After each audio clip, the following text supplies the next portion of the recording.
TV9 Bharatvarsh से Delhi AIIMS के director Randeep Guleria की एक्सक्लूसिव बातचीत में उन्होंने कहा कि सिर्फ 9 महीने में भारत ने 100 करोड़ टीके लगाए हैं। ये भी कहा रणदीप गुलेरिया ने कि वैक्सीनेशन में इस्तेमाल एक एक चीज मेड इन इंडिया थी। हमारे सहयोगी दिनेश गौतम ने रणदीप गुलेरिया से सीधी बात की, आप भी सुनिए। देश के सबसे बड़े और प्रख्यात चिकित्सा संस्थान All India Institute of Medical Sciences, अखिल भारतीय आयुर्विज्ञान संस्थान के निदेशक, एम्स के डायरेक्टर डॉक्टर रणदीप गुलेरिया हमारे साथ जुड़ रहे हैं। और वो मौका जब भारत ने कीर्तिमान स्थापित किया है 100 करोड़ वैक्सीन डोसेज लगाने का, ये निश्चित रूप से एक बहुत बड़ा मौका है, जिसके बारे में प्रधानमंत्री भी कह रहे हैं कि ये एक माइलस्टोन है, इतिहास में दर्ज होने वाला दिन है। डॉक्टर गुलेरिया, जिनको आपने कोविड की इस पूरी लड़ाई के दौरान आकर आपको सांत्वना देते, आपको ज़रूरी बातें बताते, हिदायतें देते और क्या आवश्यक चीज़ें हैं जो आपको करनी चाहिए, किससे बचना चाहिए, लगातार वो आपके बीच में आते रहे अलग अलग माध्यमों से और आपको बताते रहे, वो हमारे साथ इस वक्त मौजूद हैं। जिन लोगों ने अथक परिश्रम किया है सर, उनमें आप भी एक हैं और ये बड़ा मौका है, तो मैं पूरे भारतवर्ष की तरफ से और TV9 भारतवर्ष की तरफ से आपको बधाई देता हूँ और साधुवाद कहता हूँ। और अब मैं ये जानना चाहता हूं सर कि किस किस तरीके के ट्विस्ट्स एंड टर्न्स से होकर हम गुजरे हैं, हमारी यहाँ तक की जर्नी को आप कैसे समराइज करते हैं सर? सबसे पहले तो मैं सारे भारतवासियों को बहुत बहुत बधाई देना चाहूँगा। ये एक बहुत बड़ा कीर्तिमान है जो आज हमने अचीव किया है 21 अक्टूबर को।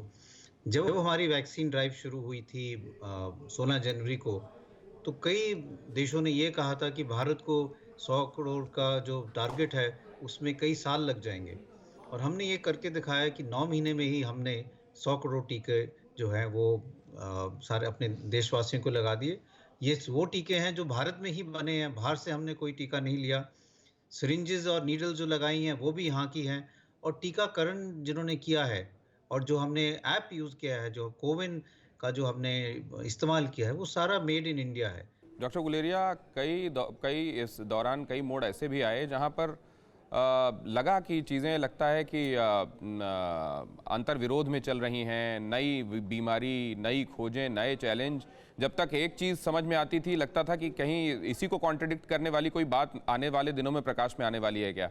और यही बात हमने तब भी देखी जब एक्सपर्ट्स कोई बात कह रहे थे और कई बार उनको अपनी ही बातों को काटती हुई सी बातें कहनी पड़ रही थी।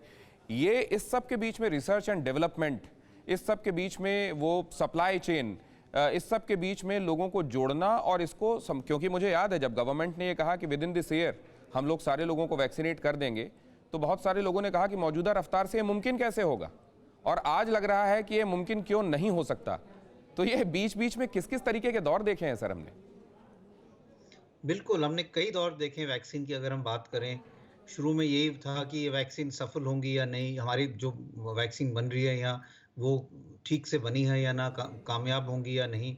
फिर ये था कि सप्लाई चेन जो है, वैक्सीन की जितनी डोजेज चाहिए वो हमें रेगुलरली मिल पाएंगी या नहीं, हम अपने टारगेट्स अचीव कर पाएंगे या नहीं। फिर ये था कि ग्रामीण क्षेत्र में हम वैक्सीन कैसे लगाएंगे, वहाँ पे क्या हमारी तैयारी पूरी है या नहीं। शहरों में तो लगा लेंगे, लेकिन ग्रामीण क्षेत्र में कैसे करेंगे। और फिर साथ में मॉनिटरिंग की जो बात की कि हम साइड इफ़ेक्ट्स के लिए कैसे मॉनिटर करेंगे। तो मेरा ये मानना है कि ये एक काफ़ी अप्स एंड डाउन वाली जर्नी रही, लेकिन लोगों में ये पूरा विश्वास था कि अगर हम सब इकट्ठे मिलकर काम करेंगे, साइंटिस्ट जो हैं, एडमिनिस्ट्रेटर्स जो हैं, जो हेल्थ केयर वर्कर्स हैं, तो हम इस टारगेट को अचीव कर सकते हैं, और वो हमने करके दिखाया है। बच्चों की वैक्सीन के मामले में क्या प्रगति है सर? कब तक इस मामले में खास जगह पर, खास मुकाम पर हम पहुंच पाएंगे? बच्चों की वैक्सीन, जो 2 वैक्सीन हैं वो ऑलरेडी अप्रूव हो चुकी हैं, ज़ाइडस कोवी और भारत बायोटेक की कोवैक्सीन, और उम्मीद की जा रही है कि बच्चों में भी वो जल्दी आ जाएगी। मेरा ये मानना है कि बच्चों में भी हमें प्रायोरिटाइज करना चाहिए कि पहले उन बच्चों को लगानी चाहिए जिनको ज़्यादा सीरियस कोविड इन्फेक्शन के चांसेस हैं, जिनको कोमॉर्बिडिटीज़ हैं, जो कोई ऐसी दवाई ले रहे हैं, कीमोथेरेपी ले रहे हैं या कोई दवाई ले रहे हैं जिससे उनकी इम्यूनिटी कम हो सकती। परवाह देश की, सोमवार से शुक्रवार रात 10 बजे TV9 भारतवर्ष पर।